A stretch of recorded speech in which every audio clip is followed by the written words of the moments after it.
2017 los españoles se echaron a la calle en Barcelona para reclamar que se respetara la democracia y el Estado de Derecho. Cataluña somos todos era el lema de la manifestación liderada por Sociedad Civil Catalana. 6 años más tarde, los demócratas volvemos a estar convocados para defender lo mismo, la Constitución y el Estado de Derecho. Pero ¿cuándo empezó la degradación en Cataluña? Hoy lo vamos a repasar con Jordi Cañas, eurodiputado de Ciudadanos. Hola, Jordi. Hola, buenos días. Vamos a repasar una serie de hitos y me gustaría que los fueras comentando, y vamos a empezar por 1990, cuando Pujol presenta el programa 2000 para crear una conciencia nacional.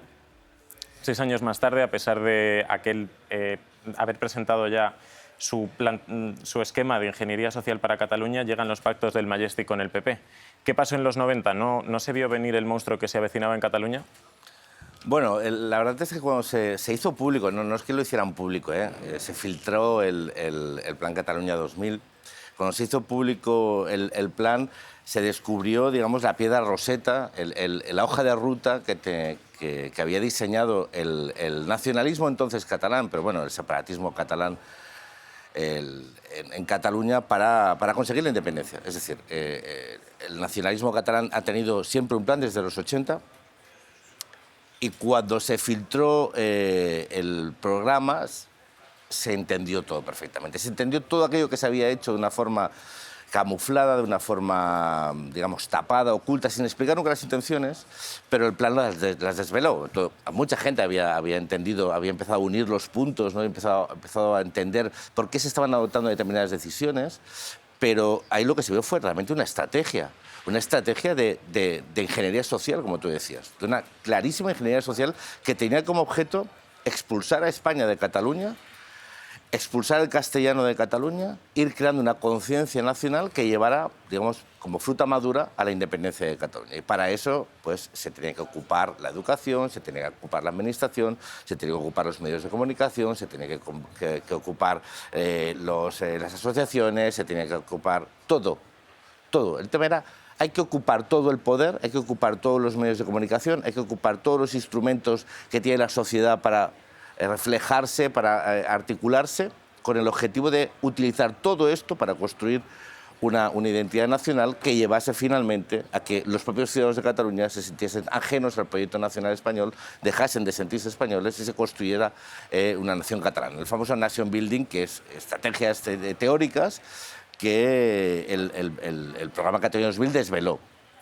Eso tenía que haber hecho despertar todas las alarmas, porque una cosa es que tú no te des cuenta de por qué se toman algunas decisiones y otra cosa es que sabiéndolas, las alimentes. O sea, cuando el nacionalismo desveló que su voluntad de ocupación de todo el poder tenía como objeto construir una nación que tenía como objeto la independencia de España, lo que se tendría que haber es parado en seco sus ambiciones e intentado revertir su estrategia, ¿no? Es decir, cuando tú conoces la estrategia de tu adversario, cuando tú sabes la hoja de ruta, cuando tú conoces sus movimientos y entiendes por qué toma esas decisiones y por qué, por ejemplo, pide unas transferencias y por qué busca ocupar un poder, tú lo que tienes que automáticamente, sabiendo su objetivo, intentar neutralizarlo o intentar minimizar o reducir los daños, ¿no? Eso no se hizo, al revés. Sabiendo eso, la estrategia de tanto Partido Socialista como Partido Popular fue, desde los años 80 y especialmente desde los 90, el pactar permanentemente con un nacionalismo catalán que tenía como objetivo la independencia de Cataluña a través de el ocupar paulatinamente los instrumentos de poder,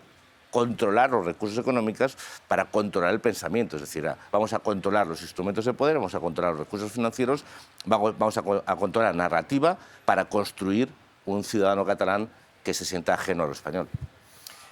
Así es. De hecho, tenemos que pensar que la gente que creció en los 90 tiene ahora más de 30 años, o sea que ya ha pasado por ese proceso de educación en Cataluña y bajo esta hoja de ruta. Sin embargo, en el año 2003... Bueno, perdón, era una piedra angular la educación, pero no era la única, la ocupación de los medios de comunicación.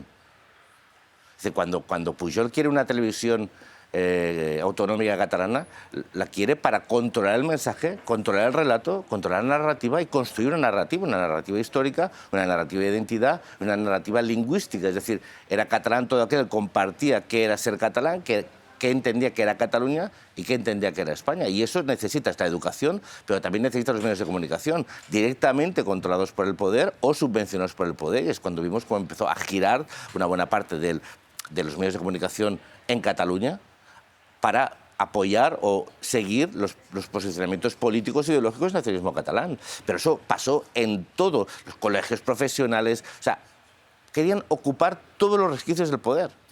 Y cuando digo todos, son todos. Y si tú analizas ahora cómo está la sociedad catalana, ¿quién controla todos los resortes del poder?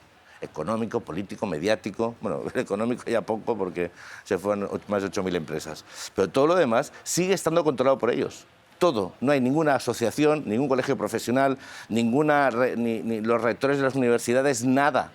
Nada se escapa a la estrategia de copar y controlar todo. ¿Cómo puede ser que siendo menos de la mitad de la población, digamos, aquellos que apoyan la ideología nacionalista, controlen todos los recursos del poder en Cataluña? Esa es la pregunta que nos deberíamos formular. Hay un hecho en el año 2003 que es clave y que ocupa capítulos de la historia de España, que frente a esa receta que había presentado el nacionalismo contra España, desde España, Zapatero dice: apoyaré el estatuto que apruebe el Parlamento de Cataluña. ¿Qué efectos tiene esa frase y esa forma de plantear el de enfrentarse al nacionalismo o de no enfrentarse? Bueno, esa frase era el corolario de una estrategia que tenía el Partido Socialista de Cataluña, que fue impulsar una reforma del estatuto que nadie pedía en Cataluña. Pero ni Pujol, ¿eh? O sea, Pujol quería seguir aumentando sus competencias por la vía indirecta, es decir, no quería un nuevo estatuto. El estatuto actual y la actual Constitución tiene suficiente margen como para permitir una acumulación de competencias y de recursos sin necesidad de haber modificado el estatuto. O sea, Pujol no quería una reforma del estatuto. Pero el PSC, que se quería convertir en el partido hegemónico en Cataluña, mimetizándose en nacionalista, cogió la bandera de la reforma del estatuto para prácticamente crear una constitución en Cataluña con el objetivo de generar una identidad controlada desde el Partido Socialista. Es decir, el Partido Socialista como un partido nacionalista más, que lidera un proyecto de reforma estatutaria con la voluntad de convertirse en el partido hegemónico en Cataluña, ante una convergencia en crisis, ¿no? Bueno, esa situación necesita... Zapatero, ¿por qué es presidente del Gobierno de España? ¿Por qué le gana a Bono? ¿Quién le pone bueno, el presidente no. ¿Quién le pone el secretario general del PSOE? Le pone el PSC. ¿A cambio de qué? De apoyar su estrategia. Cuando Zapatero dice eso, no se conoce ni una línea del estatuto. O sea, Zapatero dijo que iba a apoyar cualquier cosa que saliera de Cataluña, entendiendo que cualquier cosa sería aceptable, cuando lo que sale de Cataluña, bueno, del Parlamento de Cataluña, es algo absolutamente inaceptable, reconocido por los mismos actores. Todo el mundo sabía que lo que se estaba aprobando ahí no era un estatuto, no era una reforma estatutaria, no era una delimitación competencial. Ahí se estaba creando un verdadero embrión de una Constitución catalana que robaba competencias constitucionales. O sea, hacía modificaciones constitucionales por la vía de una reforma constitucional, de una ley orgánica, en el fondo. Ese choque de legitimidades lo provoca el Partido Socialista, yendo más allá de lo que es una reforma estatutaria, con la esperanza de que o bien las Cortes Generales o bien el Tribunal Constitucional lo arreglase. Muy bien. Pero cuando eso pasa, o sea, cuando esa auténtica Constitución bolivariana o boliviana, ¿no?, porque tenía casi más artículos que la Constitución española, acaba llegando a las Cortes, es aprobada y refrendada, con algunas modificaciones. Acordaos que estaba Alfonso de Guerra presidiendo la Comisión Constitucional, pero aún así sigue siendo meridianamente inconstitucional, reconocido por los propios diputados socialistas en Cortes, diciendo, bueno, esto ya lo soluciona el Constitucional. Pero es que cuando el Constitucional hace una lectura benévola del Estatuto, intentando no confrontar o no crear ese choque de legitimidades, haciendo una lectura muy generosa y prácticamente anulando muy pocos artículos del Estatuto, ¿qué hace el PSC? ¿Qué hace Montilla? Lidera una manifestación contra la resolución del Tribunal Constitucional. O sea, cuando hoy escuchas a Pedro Sánchez, a Óscar Puente, diciendo que es constitucional todo aquello que el Constitucional dice que es constitucional, hay que retrotraerse al año 2010, cuando Montilla lidera una manifestación contra la resolución del Constitucional. Eso es el PSC y eso es el PSOE. Partidos que crean un problema y después dicen que lo van a resolver. Partidos que dicen que respetan la legalidad y después la violan y la vulneran. Partidos que dicen que van a avanzar en el respeto de la pluralidad, cuando en el fondo lo que están es alimentando una ideología que busca convertir en extranjeros a más de la mitad de catalanes en su propio país. Y en ese momento, en esos años del tripartit, nace Ciudadanos. ¿Por qué aparece Ciudadanos en ese momento en la sociedad catalana? ¿Qué había que resolver? Bueno, yo a veces digo que si esto fuera una infección, diría que el paciente cero fue el tripartito, cosa que no es del todo cierto, ¿no? Es decir, el virus existía, el virus es el nacionalismo es un virus, es una enfermedad política, muy peligrosa, por cierto, para el cuerpo social que es infectado por ella. O sea, no hay infección nacionalista que acabe bien. Por lo tanto, hay que saberla combatir. O sea, el único antídoto es no rendirse nunca. O sea, el único antídoto es no cediendo ni un milímetro. Ese es el único antídoto al nacionalismo. No aceptando ninguna de sus premisas. Cero. O sea, ninguna de sus premisas tiene como objetivo mejorar nuestra sociedad. Todas sus estrategias no son más que un camuflaje para intentar ocupar el cuerpo del paciente y convertirlo. Sí, es un virus. Entonces, a veces digo que el paciente cero es el tripartito porque ahí se frustró la gran posibilidad de neutralizar realmente el nacionalismo. Yo recuerdo, yo entonces militaba en el Partido Socialista. Y yo recuerdo cuando votamos a Maragall como presidente de la Generalitat. Y todos pensamos que era extrapolar el modelo de Barcelona, una Barcelona, recordemos, aquella Barcelona del 92, cosmopolista, abierta, donde no se le pedía a nadie de dónde venía, la identidad estaba fuera del debate político y que se confrontaba perfectamente con la Cataluña de Pujol, ¿no? Con la Cataluña nacionalista, provinciana, cateta, que buscaba homogeneizar una sociedad plural, ¿no? Y donde Barcelona era el principal enemigo. O sea, la Generalitat de Cataluña permanentemente lo que hacía era castigar a Barcelona porque era la gran rebelde, ¿no? El gran escollo al triunfo de su programa político, ¿no? Bueno, ¿qué hace Maragall cuando llega al tripartito? Cuando configura el tripartito, caer en el marco mental del nacionalismo y sobre todo entregar las áreas clave del gobierno, no la que manejaban la pasta, que es lo que querían tocar, ellos querían la pasta, ¿no? Educación, inversión, infraestructuras, lo que movía dinero. El para qué, eso podríamos hablar otro día. ¿Pero qué cedieron a Esquerra? Recordemos, educación, medios de comunicación, es decir, todo aquello que conforma en la narrativa de una sociedad. Y poco a poco fue mimetizando sus comportamientos, sus palabras, sus tonos, sus gestos, hasta el punto que prácticamente se convirtió en un partido nacionalista más, ¿no? Y ese fue el gran momento de la quiebra de la posibilidad de una alternativa real en Cataluña. La alternativa al nacionalismo no es más nacionalismo ni menos. Es el no nacionalismo, es decir, es la defensa de los valores compartidos que encarna nuestra Constitución. Nosotros cuando decimos somos constitucionalistas, bueno, tampoco es una definición política, ¿no? Lo que somos es ciudadanos catalanes que deciden agruparse en torno a un sueño político que era que hubiese un partido político catalán que reconociese a Cataluña tal y como es, la respetase y participase del debate común en Cataluña, en España y en el conjunto de Europa. Es decir, había una forma de entender la política siendo respetuosa con la pluralidad de la sociedad, entendiendo que los ciudadanos tienen visiones diferentes, pero que lo que hay que buscar es aquello que nos une y sobre todo reforzar aquellos elementos que cuestionan una sociedad, ¿no? Que pasan por reconocer cuáles son los problemas compartidos y darles una solución compartida. No por crear nuevos problemas, no por crear divisiones en una sociedad. Entonces, Ciudadanos nace en un contexto donde el PSC deja de ser la esperanza de una forma diferente de entender Cataluña. Pero esa forma diferente de entender Cataluña es la forma de la Cataluña real. Es decir, Ciudadanos, cuando nace en el año 2006, como una esperanza, como un espacio de acogida de aquellos catalanes que creían que había una forma diferente de hacer política, que había una forma diferente de entender qué es Cataluña y qué es ser catalán. Porque el patrón de lo que se tenía que entender por lo que era Cataluña y por lo que era ser catalán lo había definido el nacionalismo. Y eso era contrario a la propia riqueza y pluralidad de Cataluña. Cataluña es una sociedad mestiza, abierta, con procedencias múltiples, que tiene tres idiomas propios, bueno, el concepto de propio no me gusta, ¿no? Pero tres idiomas que hablan sus ciudadanos, que es el español, el catalán y el aranés, en el caso de Arán, que tiene un régimen de cooficialidad y que las administraciones tienen que ser reflejo de eso. O sea, no hay buenos y malos catalanes, y sobre todo no hay catalanes de primera y de segunda, y sobre todo no hay catalanes y el resto. Los enemigos, o sea, nosotros, todos aquellos que no comparten el credo nacionalista, resulta que eres los enemigos de Cataluña, eres anticatalanes, lo hemos vuelto a ver con la manifestación del 8, catalanófobos. O sea, los catalanes que nos manifestamos para que no amnistíen unos delincuentes que dieron un golpe de Estado en el año 2017, nosotros somos anticatalanes. ¿Os acordáis cuando la presidenta de la ANC, la Fortaleza Forcadell, decía, entonces los enemigos de Cataluña, Ciudadanos son los enemigos de Cataluña? Eso es desvergonzado, son los aliados de Sánchez.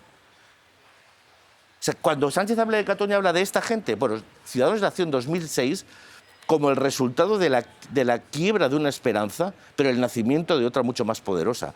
Porque Ciudadanos sigue siendo el partido que refleja la realidad de Cataluña y que defiende y respeta esa realidad, dándole un sentido de colaboración y de concordia dentro de Cataluña y del conjunto de España. Hay un momento en el que todo ya alcanza, o sea, se cruzan todas las líneas rojas en el año 2017, en el 6 y 7 de septiembre, que muchas veces son una fecha que no está tan en los titulares, pero cuando el Parlamento vulnera el reglamento, el nacionalismo y el separatismo se apropian de una institución de todos y aprueban las leyes de desconexión. ¿Qué significa que un representante público se salte todas las normas y apruebe unas leyes de desconexión? Pues lo que significa es que se lo han permitido, eso para empezar. Es decir, cuando un responsable público anuncia que va a violar la Constitución, el marco legal que le habilita y le legitima como presidente de una comunidad autónoma y se le permite hacer, primero lo que evidencia es el fracaso de un Estado, de un gobierno, en este caso de España, presidido por el señor Mariano Rajoy, que permitió que una comunidad autónoma dirigida por unos políticos concretos utilizase los resortes del Estado, los recursos del Estado, para dividir la sociedad, para provocar un conflicto social y para llegar al punto de desobedecer todos los mandatos constitucionales y el ordenamiento jurídico, además de robar dinero público. O sea, para que eso pase te tienen que decir, si tú ahora coges, si yo ahora mismo digo, ahora mira, voy a cometer un delito la semana que viene a esta hora, pues supongo que o se estará preparado o me lo impedirán hacer, ¿no? O sea, la Constitución tiene un artículo, que es el 155, para que eso no pase. A la primera vez que un funcionario público, un responsable público, desobedece un mandato del Tribunal Constitucional, yo recuerdo aquella foto famosa de la vergüenza de Puigdemont haciendo ala de las resoluciones y de los requerimientos del Constitucional, no obedeciéndolo. O sea, cuando eso pasa, es porque te dejan, eso para empezar. Por lo tanto, eso es lo que hay que intentar evitarlo. Pero además de eso, ¿qué sucedió? Pues sucedió que finalmente, con dificultades, y se aplicó el Estado de Derecho.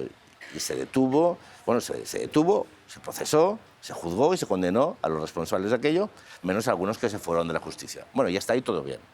¿No? Es decir, es duro, es lamentable que se permitiese llegar a un punto donde un Parlamento autonómico derogase la Constitución y el Estatuto y aprobase una ley habilitante que robaba derechos y libertades al conjunto de los ciudadanos y proclamaba la independencia de un territorio, pero fue mucho más duro permitir que además se produjese un referéndum que habilitase eso. Es decir, si uno analiza los tiempos, con la perspectiva del tiempo, ¿cómo es posible que esto se permitiese y pasase? O sea, ¿cómo es posible que se permitiese que aquellos que habían derogado la Constitución y el Estatuto en el Parlamento de Cataluña siguiesen controlando a la policía que tenía que evitar o tenía que ejecutar el mandato de los jueces evitando que se produjese el 1 de octubre? O sea, ¿cómo puede ser que tú permitas que aquellos que manifiestamente se han alzado contra la Constitución y los derechos y libertades de los ciudadanos y el Estatuto de Cataluña siguiesen controlando una administración pública, controlando todos los resortes del poder, con medios de comunicación, recursos económicos, control de la seguridad pública? ¿Cómo puede ser? O sea, ¿cómo puede ser que se permitiera esto? Yo ahora escucho al PP muchas veces hablando y dice, bueno, chicos, si vosotros no tuviesen nada que ver en esto. ¿Dónde estaba Rajoy aquellos días? ¿Dónde estaba escondido? ¿Debajo de qué marca estaba escondido? ¿Debajo de qué periódico estaba escondido? ¿Quién estaba al mando de esto? ¿No? Bueno, pues, ¿qué les pasó a estos? Pues bueno, ¿qué les pasó? Los que le tenía que pasar en una democracia final, en un Estado de Derecho, fueron detenidos, procesados, juzgados y condenados. Pero el problema es qué pasó después. Que estos delincuentes que dicen que lo van a volver a hacer, se les indultó. Y a estos delincuentes fugados de la justicia, que siguen humillando y faltando al respeto, que no se arrepienten de nada, van a ser amnistiados simple y llanamente para que Pedro Sánchez sea presidente del Gobierno de España. Eso es donde estamos ahora mismo. Y por eso este 8 de octubre hay que volver a salir a la calle. Y habrá que salir tantas veces como haga falta. Porque si alguien espera que el Gobierno de España proteja a los ciudadanos de Cataluña, o sea, está muy equivocado. Si alguien espera que el PSC, el PSOE, vuelvan a estar muy equivocado, ¿eh? O sea, o la gente es consciente de que tiene que volver a salir a la calle y que va a tener que defender sus derechos y libertades, llegado el momento. Está realmente muy equivocado. O sea, este 8 es muy importante. Por eso está intentando neutralizarlo, que si la foto de Colón 2 y las memeces estas del coro de palmeros de Pedro Sánchez y medios de comunicación afines y responsables políticos. Porque lo que temen es una movilización masiva en Cataluña que evidencie que cuando los separatistas hablan de Cataluña no hablan de Cataluña, hablan de una parte de Cataluña que son ellos, una minoritaria. Y la mayoría de los catalanes no quieren volver a ser moneda de cambio que sacrifique Pedro Sánchez en el altar del separatismo para ser presidente del gobierno. Como paso prevé un referéndum que busque de vez por todas de acabar de hundir Cataluña y romper la sociedad catalana. Entonces, si uno quiere evitar, no evitar que pase, pero si quiere como mínimo a título de inventario quedar muy claro que el año que viene celebraremos el 8 de octubre, un año después, tiene que salir a la calle este próximo domingo.